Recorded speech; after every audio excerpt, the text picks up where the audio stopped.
like this. Oh, yeah, it's on now.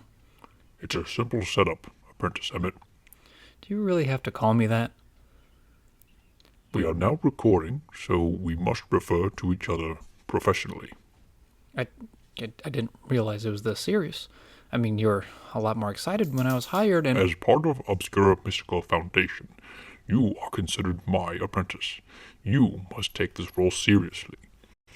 Additionally, my voice is altered so that no unsavory people may locate us, as we are currently in an investigation stage for peculiar supernatural incidents. Right. I'm sorry. Are we ready for the report then? Yes. And also let it be known that the Foundation has supplied us with transcripts of the victims of various paranormal incidents and strange anomalies concerning the town of Potter's Hill. After all, Apprentice Emmett, what is our calling when it regards the Foundation? Pursue, investigate, eradicate. Sir. I mean, Mr. Steele. Please, no banter with names other than the ones that we will be reading from. They have come to us for help, and we must record everything for the Foundation. Yes, sir. I'll remember that. So, should we begin then?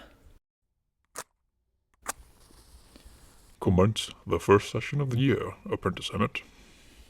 Just one other thing, sir. You have it marked as entry 004. Shouldn't we start with 1? It would make more sense. There were a few other incidents, minor and most likely a trick from pranksters, or they have clear logical explanations. Begin with entry 004 now, before I lose my patience. Okay. Entry 004 involves a couple that is not from Potter's Hill, but an anomaly was detected and red flagged by the Foundation for many reasons. This incident is about Samuel, known mostly as Sam, and his fiancée Cassandra, known mostly as Cassie. It will be told from the viewpoint of Cassie. My fiancé Sam and I were driving cross country. We had a week and a half off of work, which was a miracle on its own, but we figured we should give it a shot since we both love traveling in the outdoors.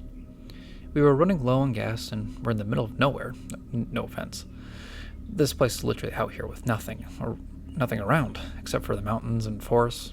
Anyway, Sam and I spotted a single gas station as we were driving, and since this town was still a few miles away, we figured we might as well just pull in there.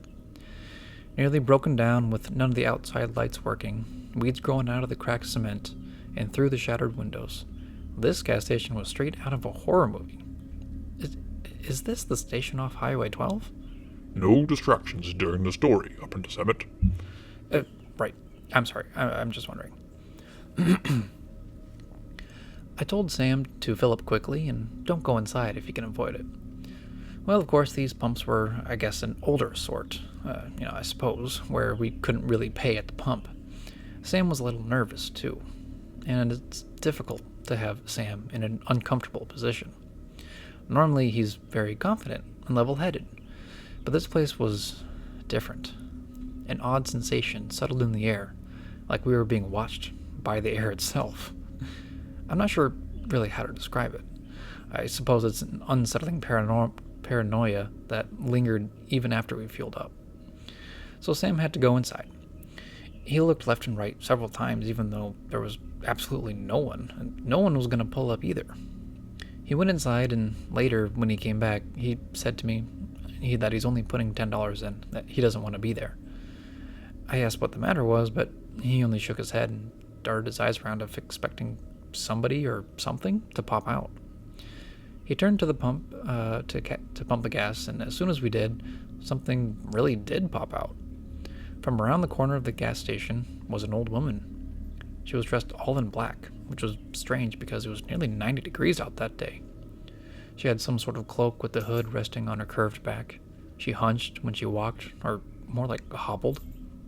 She had a cane that had definitely seen better days.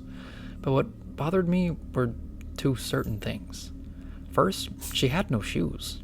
hobbling and scuffling through the dirt, grass, and even the cracked cement in bare feet, all under blistering heat. But it didn't seem to annoy her, which bothered me. The second thing that was disturbing, I think, was her face. Extremely pale. Her face was full of wrinkles and, well, she smiled. Though, from what I could see, there weren't many teeth left, and those that had been left, well, they were discolored to the point of rot and decay. But she kept on smiling and staring. That creepy stare she had. She never blinked, not once, and her eyes were glossed over like a gray mist that covered the regular colors of her eyes. So she was staring at Sam from around the corner, shuffling through the rough surfaces and never blinking. I tapped at the window for Sam to notice. He had barely finished fueling up before he turned and saw her too. At first, Sam wasn't really worried. He thought it was just another customer that he might have missed inside. But the longer he looked at her, the more concerned he got. "Can I help you?" he asked. The woman said nothing, but rather than a smile, it shifted to something like an angry shout, except nothing came out. Silence. Her face formed into an angry expression, but still never blinked. Sam said that she was breathing, ever so slightly, like she had trouble breathing or something was caught in her throat. Either way, Sam slid into the car seconds before the woman simply bumped into her car. And then I saw her drag her fingernails on the windows. Chipped and yellowed, they seemed like they were scratched off, as if she had been digging or clawing at something for a while now. Sam started the car and hesitated on if we should leave her there, out in the middle of nowhere, or just take her to a safe place in the nearest town. I told him he was crazy to think about it. She was demented or under some kind of drug, I'm not sure. But his answer came soon when the woman slammed her fist down on the window and it cracked. That sudden thud made both of us jump. The window didn't shatter, thank goodness, but the crack is still there, along with the trauma. Sam peeled out of the station and back onto the road. We didn't say anything at first, but, then we began to laugh it off. It was maybe just a weird person in a weird place. So what? We kept on driving and saw a few signs for the towns up ahead. Bakersfield, I think one was. And once we'd get there, he told me we'd fill up all the way and skip through the rest of the state.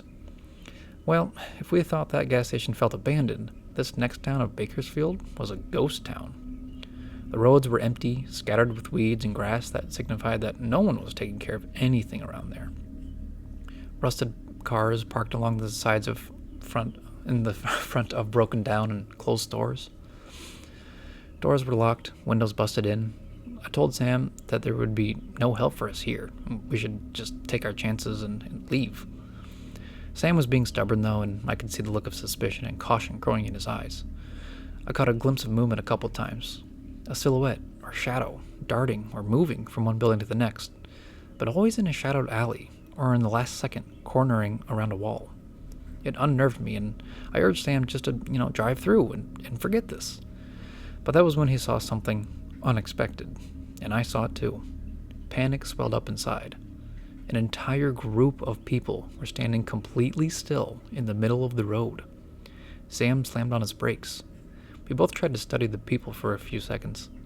My heart dropped when I saw the similarity between every single one of them. Their faces. They were all the same. And I don't mean they looked similar, like they were, part of some huge family. No, each and every one of their faces were identical to the old woman at the station. Pale, wrinkled, and of course, none of them blinked. And they all began with that same eerie smile. All eyes on us, those gray, veiled, cursed eyes staring us down. The shock of it had both of us sitting still until instinct just suddenly kicked in and Sam began to shift into reverse. Only he began to before hitting the brakes again. More people began to file out of the empty buildings and worn-down houses. They were all advancing towards us when we heard them chant something. I'm not really sure what it was. Latin? Sam didn't recognize it, and neither did I. But it was in unison, like some sort of inverted prayer, focused to cause us harm and probably worse than that. I knew it was in a different language, though, because I couldn't hear any familiar words, not one. Well, as Sam tried to drive in any direction, the staring people just got closer, until suddenly we just all heard a loud sound from far away. It was the sound of a low note on a horn, a brass horn, maybe a trumpet or tuba, or perhaps maybe just a combination of both. We're not even sure. But that note was ominously loud, and it echoed through the streets. There was a moment of stillness. Sam's heavy breathing matched mine while we sat vulnerable in our car. The staring people suddenly turned in the direction of the mountain far away and began to shuffle away, grumbling and gargling until none of them were left in the streets. And I could have sworn that I saw a tiny fire up in that mountain too, but Sam immediately had put the car in drive and sped away in dust clouds. I tried to spot anyone else in that town and fear that one of them might be hiding, but I couldn't see anything else. We drove for a couple hours, passing the tiny towns with open eyes, until we came to Potter's Hill, here.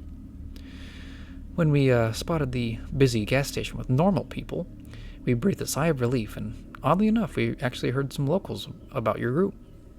I think it was Sam who mentioned Bakersfield to some random guy who, I guess, saw us in a state of panic and was kind enough to lend a hand if needed.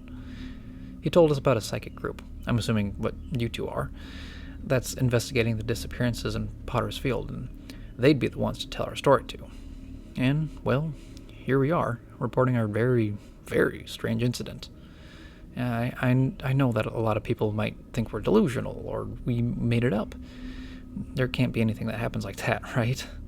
The same face on so many people, and being called to the mountain by a horn note in unison? I don't know, it's just all so weird and creepy. Sam and I agreed to never go through these parts again. No offense again. It's far too dangerous. And that's all that I have. You don't suppose, sir, that there are, well, skinwalkers around here? Local folklore can stretch the imagination, especially when it comes to tales like this. Skinwalkers, a possibility. They're elusive, Apprentice Emmett, and cannot be caught or kept behind a cage for experiments. The skinwalkers around Potter's Field are a different breed than what folklore talks about. Instead, they are spirits of the vengeful side of nature, taking away the sanity of human minds, forcing them into their primitive instincts rather than the cognitive problem-solving that we are gifted with. So, you don't think it's skinwalkers? It seems very much like them, but I'll have to get back into the books after this case. I won't be going down that highway anytime soon. And it's best that you take precaution like that. Although our task is to find out what these paranormal incidents are and eradicate the vile forces that be, we must both be wary of our surroundings. The mountains are a dangerous place. If those same face-staring people are called to the mountain, that means two things for certain, at least for me. There is something evil going on at the foot of the mountains. And second, that we must be the ones to find its secrets.